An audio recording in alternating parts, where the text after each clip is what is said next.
Put that coffee down. You think I'm messing with you? I'm not messing with you. Coffee is for closers only.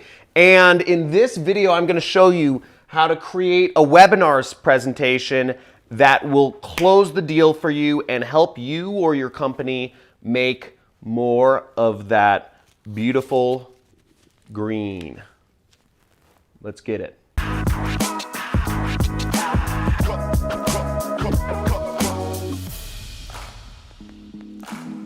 ABC, always be closing. And that's what webinar presentations are all about. If you're performing a webinar, it is all about closing the sale. A webinar presentation is the equivalent of a modern day sales pitch. And I have performed hundreds of times in my life. My webinar has been seen by millions of people, and I've tested everything about them. And I'm going to walk you through the perfect webinar formula in this presentation. Now, I have 8 different sections to this webinar. This is a simplified version. I'll be explaining as much as I can. Abbreviated TOIC. Now, the goal of a webinar is generally to get somebody to take an action, to buy a product or a service, or to call a phone number, whatever it is you're doing, whether you're selling B2B or whether you're selling B2C, webinars work. And they're fantastic, and they are really the only way to be selling anything on the internet, if you ask me. So the first thing you need in an effective webinar is you want a catchy, descriptive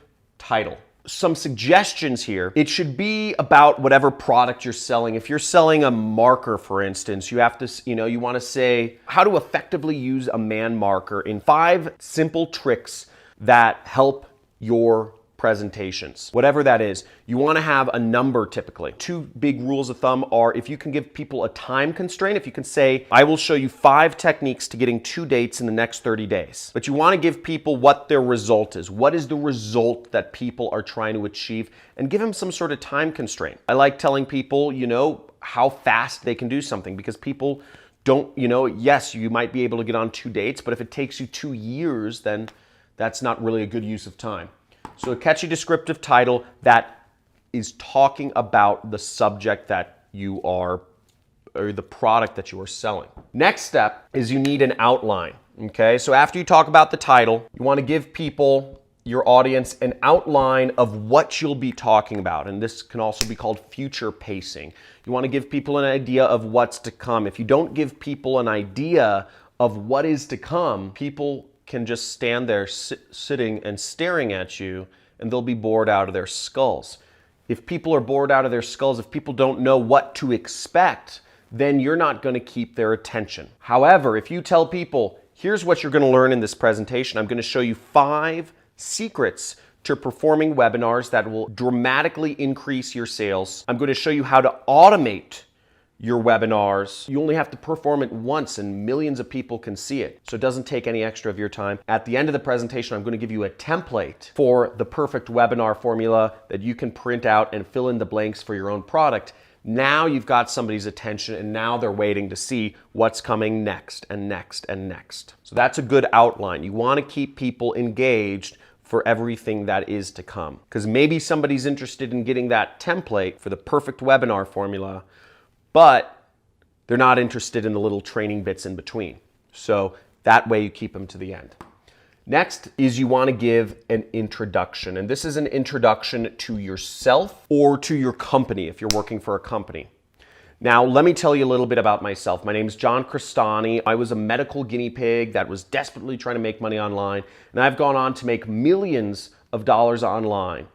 Okay, I make millions of dollars every year. Right now, last year my business did almost $4 million in revenues. I live in Malibu, California, and I have thousands upon thousands of other success stories of people who have gone through my training and gone on to make thousands, tens of thousands, hundreds of thousands, and even some people making millions of dollars just by watching my training. So you give people your story or your company's story in your introduction. What you should also be doing kind of in your story, what you also want to do, you want to overcome people's objections. Whatever you're selling, whether it's insurance or mortgages or sweaters or camera equipment or agency services, whatever you're selling, there are reasons why people don't buy. So you want to bring those up in your story. So what I could have done in my introduction is I could have brought up those objections within a story format. I could have said, I've made millions of dollars on the internet without any technical skills. I don't know how to program. If you ask me to write a line of code, I will break the internet. I will say without having an audience. I made all this money without even a social media presence. I could say without having an email list, without having employees. So you want to tell people what they can do things without. And it's best if you do that within your story. I said, I made millions of dollars on the internet without any outside investment, because these might be objections people bring up in their mind when you get later on in your sales pitch. Bring up their objections early on and bring them up in a story format.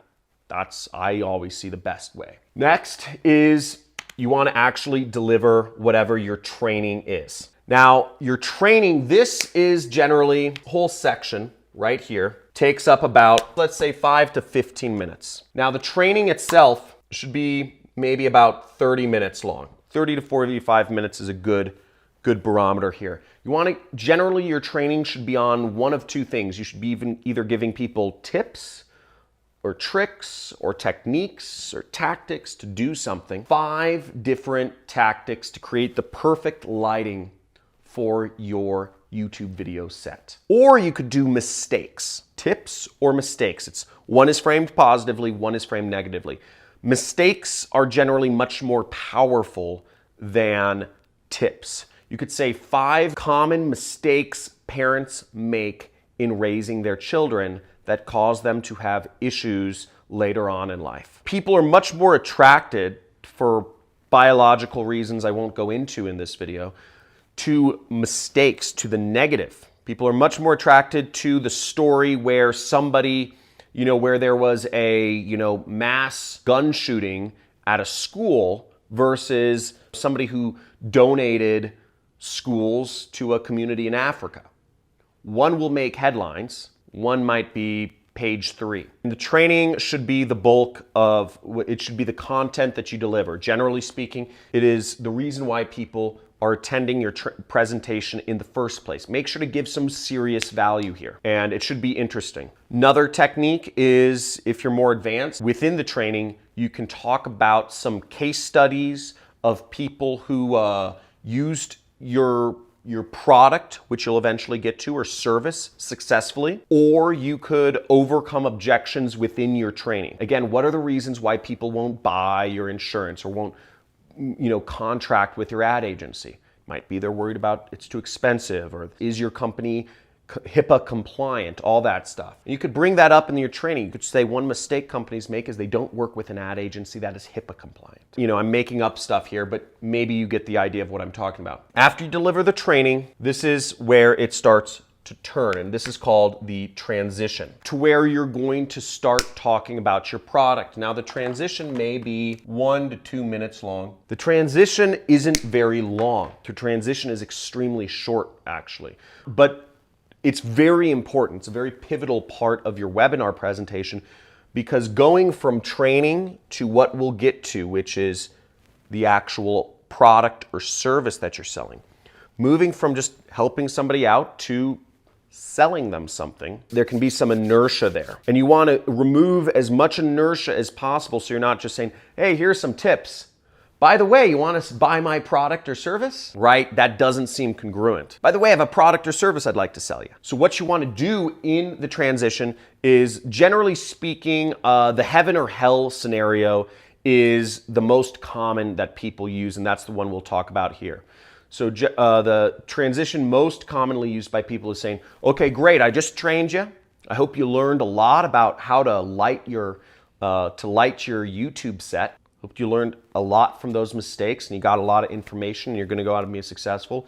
Now, you're at a point where you could go do it alone. Go out, do it alone, have no support, have nobody to turn to, and try to put all this stuff into action. Maybe you'll do it, maybe you won't. Or you could work with an expert.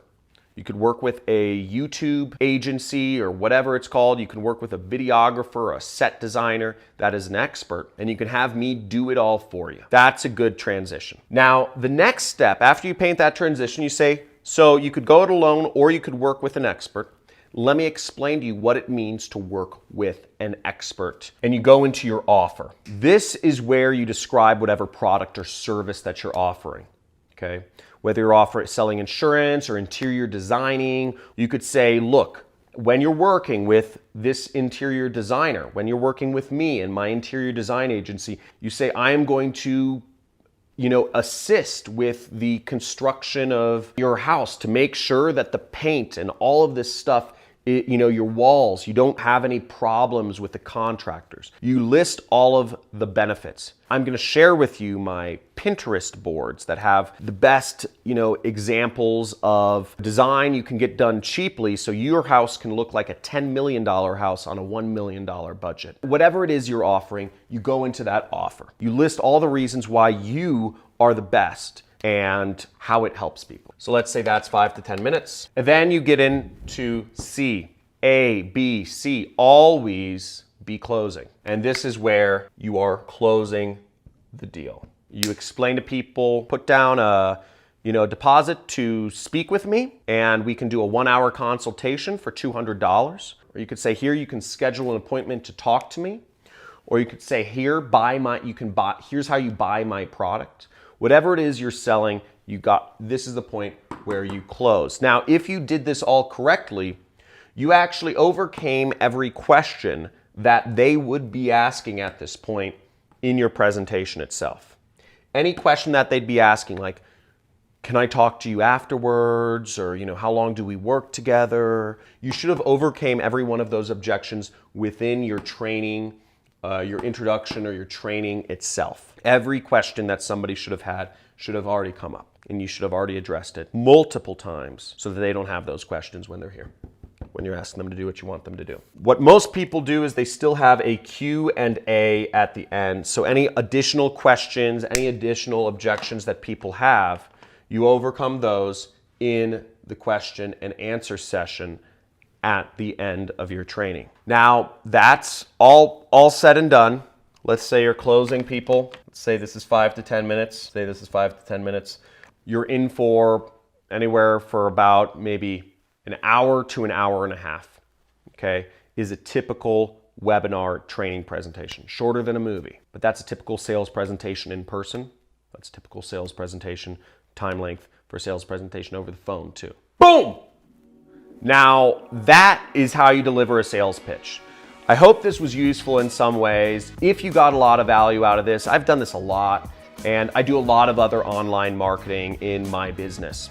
What I do is a type of marketing called affiliate marketing. Well, I sell other people's products on a commission-only basis. That's what I do for a living. Now, if you want more information about what I do, my business model and all that stuff, click the subscribe button somewhere on this page and you will get a free course on affiliate marketing for subscribing, and hit that notification bell so you can be updated about all my next videos that I come out with on starting an online business and making money online. Also, like this video and leave me a comment if there's something you'd like to see me talk about in the future, or any questions you have. Love to hear from you.